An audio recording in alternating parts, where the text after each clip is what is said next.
नमस्कार प्यारे बच्चों, आज सो दैट का यूज देखेंगे जो अपनी अंग्रेजी विषय की ग्रामर सेक्शन का बहुत महत्वपूर्ण टॉपिक है। ये कक्षा 10वीं 11वीं 12वीं सभी कक्षाओं के एग्ज़ाम में आता है, जिसमें बहुत सारे बच्चे इसमें मिस्टेक कर देते हैं। तो देखते हैं अपन इस यूज को। ये बहुत सरल यूज है और इसके कुछ एग्जाम्पल के माध्यम से अपन देखेंगे कि सो दैट का प्रयोग आखिर होता कैसे है। देखिए, ये जो सो और दैट लिखा है, तो इसमें सबसे पहली बात तो ये है कि सो और दैट दोनों के बीच में छोटा सा डिस्टेंस है। इसका मतलब सीधा सा है कि सो और दैट का प्रयोग जो होना है वो एक ही जगह होना नहीं है। सो अलग जगह रहेगा और दैट अलग जगह रहेगा। तो सबसे पहला क्वेश्चन ये आता है कि सो का प्रयोग होता कहाँ है। तो हमको ध्यान रखना है कि सो का प्रयोग होता है वेरी के स्थान पर। अपना जो भी क्वेश्चन आएगा तो उस क्वेश्चन में वेरी आता है और एक और जीसी का टाइप होता है तो उसमें टी डबल ओ आता है। इस दोनों स्थानों में अपन इनको हटा करके क्या लगा देते हैं, सो लगा देते हैं। तो आज अपन वेरी वाले सेंटेंसेस को देखेंगे, तो समझने का प्रयास करेंगे। और ये मैं आपको एग्जाम्पल के माध्यम से समझाता हूँ कि जैसे एक एग्जाम्पल ले रहे हैं अपन, water, okay, water is very cold, comma, it can not drink it. एक एग्जाम्पल जी आता है अपना। अब अपन को इस में कहता है, क्वेश्चन क्या लिखता है, फिर यहाँ लिखेगा ब्रैकेट में यूजिंग, ठीक है, यूजिंग सो दैट, ये इस तरह से। अब हम इसका यूज कैसे करेंगे। देखिए बच्चों, हमने बताया था कि सो का प्रयोग वेरी के स्थान पर करेंगे। इस सेंटेंस में कहीं अगर आपको वेरी मिलता है तो वेरी के स्थान पर अपन सो लगा देंगे।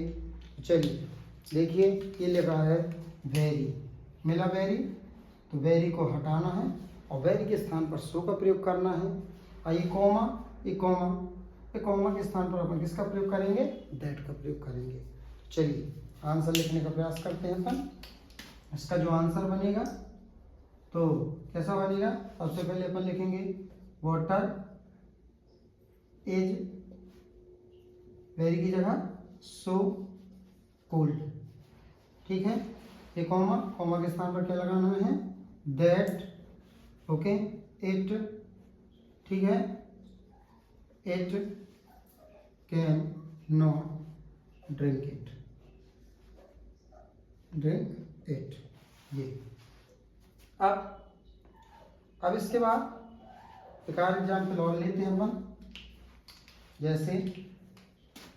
जैसे ये दूसरा एग्जाम्पल आ रहा है, ऐसे अपन लिख सकते हैं कि coffee, okay, coffee is very hot, ठीक है, कॉमा, ये ए बी के फॉर्म में आते हैं और ऐसे भी आ सकते हैं, तो अपन इसको ए बी में बनाते हैं। ये बनाया ए और इसी का बना दिया मैंने बी, ठीक है। तो ए में क्या लिखा है कि coffee is very hot, B में सेंटेंस बनता है इट कांट बी क्या टेक इट, ये क्वेश्चन आता है। अब इसका अपन को आंसर लिखना है, तो कैसे आंसर लिखेंगे, देखिए फिर से हमको सो लगाना है। तो देखिए सेंटेंस में कहीं अपन को वेरी दिख रहा होगा, दिख रहा है वेरी, वेरी गुड, ये वेरी। तो वेरी को क्या करना है, हटाना है और ये जहाँ पे बी सेंटेंस चालू होता है वहाँ से अपन को क्या करना है, दैट जोड़ देना है। चलिए आंसर लिखते हैं इसका। आंसर में क्या लिखेंगे, coffee, okay, is so hot, ठीक है। अब ये यहाँ तक ये सेंटेंस फिनिश हुआ, यहाँ से बी चालू होता है, बी चालू होने के पहले क्या लगाना है अपन को, दैट कनेक्टर का प्रयोग करना है। दैट इट कांट क्या बी टेक इट, इस तरह से, ठीक है। ये क्वेश्चन दोनों हो गए। मैंने आपको इसका इजी से इजी वे समझाने का प्रयास किया है।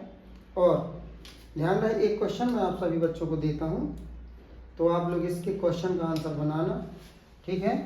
कैसे लिखा है, क्या कि John is very weak, okay, weak, he can not क्या रीड इंग्लिश। ये इस तरह से ये क्वेश्चन आपको रहेगा। इस क्वेश्चन को आपको हल करना है, कमेंट करना है और बताना है कि आपको ये वीडियो कैसा लगा। धन्यवाद।